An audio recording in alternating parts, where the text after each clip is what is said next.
Oiho gasumasu. That is good morning in Japan, or Japanese, excuse me. Good morning, everybody. Thanks for checking in. Hey, I got a couple of things before we get going on our little study here. First note, uh, how do you like my background?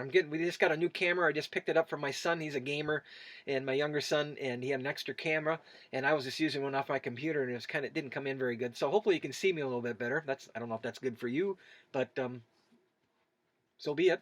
And then I put a background. I'm actually still in my office, but did some research on how to get a better picture.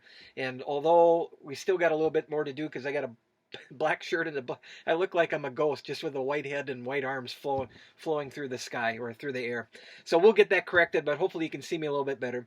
And the second correction is this, that I made a mistake in our study guide. There is no Luke 25 and 26 or 27 or 28 the next couple of days. And so I had Matthew on my mind. There's 28 chapters in Matthew. So when I put this together, I had that in my mind. So sorry about that. Just cross those out. You won't have to read anything from the New Testament for the next 2 days. And then we'll pick up in Acts in 3 days, okay? And so sorry about that. No perfect people allowed. That's our slogan. And the reason why I picked that slogan is because of me, because I always make mistakes.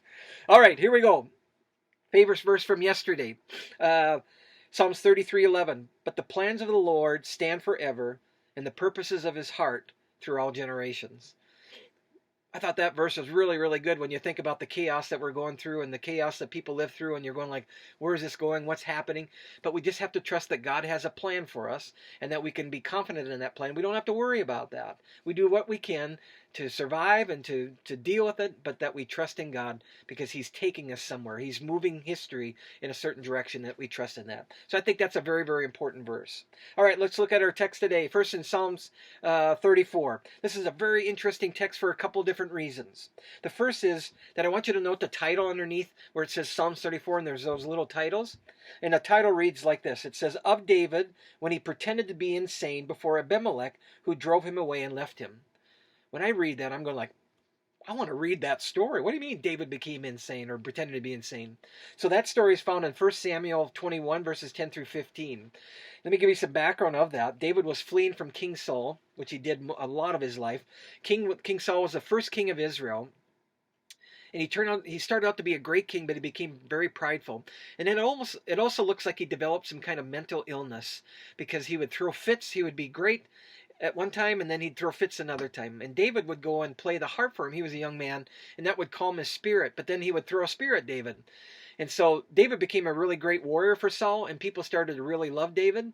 And so Saul became jealous, and so he wanted to kill him. He was worried that he was going to take his throne. In fact, Samuel the prophet, because Saul left God or did his own thing because of his pride, so God left Saul, I should say, that David was going to be the next king of Israel. But David was very respectful. He wasn't trying to do a coup or to take it over. He was going to wait until Saul was done, and then he would be elected the next, or anointed the next king. But Saul, because of his mental health, continually pursued him and tried to kill him. And so this is what's happening here. So David flees to Achish, the king of Gath. Now Gath is in Philistine territory. The Philistines were the enemies of Israel for hundreds of years. And this area, kind of Israel, if you've ever seen a map, kind of goes right along the Mediterranean Sea, where there's this little section there. There's a small country that were made up of the Philistines. They were a water people or a fishing people. But they were nemesis of Israel for years. In fact, David, killed one of their great warriors named Goliath a few years before. But David was fleeing from Saul, so he had to go somewhere, and so he goes to his old enemies. So when he gets there, he kind of senses that something is up. He doesn't feel safe, and he senses that the king is probably going to do something. And so he says that David began to act like a madman.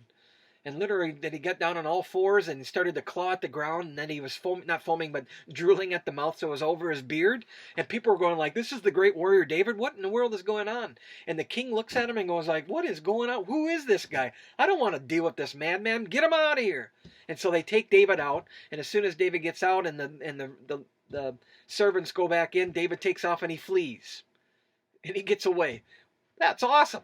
What a great way to do that. Reminds me of the movie Tommy Boy, when Chris Farley and David Spade, the two characters, are driving and they were speeding and the cops pulled them over, and so they pull off to the side, and all of a sudden David Spade and Chris Farley get out of the car and they start yelling, "Bees, bees everywhere! They're all over! They're eating my flesh!" He said, "It's a funny scene." So the cops get out and they're going like, "Oh man, I'm allergic to bees," and the other one goes, "I'm allergic to bees too." And then they kind of back off and say, "Oh, sorry guys, we're gonna get back in our car. Hope everything works out okay for you." So they get back in their car and they take off and they get out of a ticket. Kind of what David did. Isn't that awesome? I don't know if you can pull that off very often. You might try, but maybe not. All right. The second interesting thing about that it was written to the king of Abimelech, it says in that title, but this is Achish, two different titles. And so there's some question about, is this a mistake or what's the inconsistency here? And probably the best answer that I've seen is that the term Achish might be a general term for a king of the Philistines, and Abimelech might have been the name of the king. But we don't know. But that's one of those mysteries that pops up once in a while in the Bible, and it's important to kind of look that up and figure out what's going on with that text. So I just needed to point that to you. And the third thing that's really interesting about this text is that it's an alphabet acrostic, meaning that every verse starts with a letter of the Hebrew alphabet. If you notice that there's 22 verses in this chapter, and there's 22 letters in the Hebrew alphabet. So I think that's kind of cool. Very, very poetic. David was really a masterful songwriter and a poet. So I think that's pretty cool. All right, then you got a couple more that you're going to read. Psalms 35 is an appeal to a divine God King to come and rescue his servant. Of course, it's David asking God to intervene to defeat his enemies.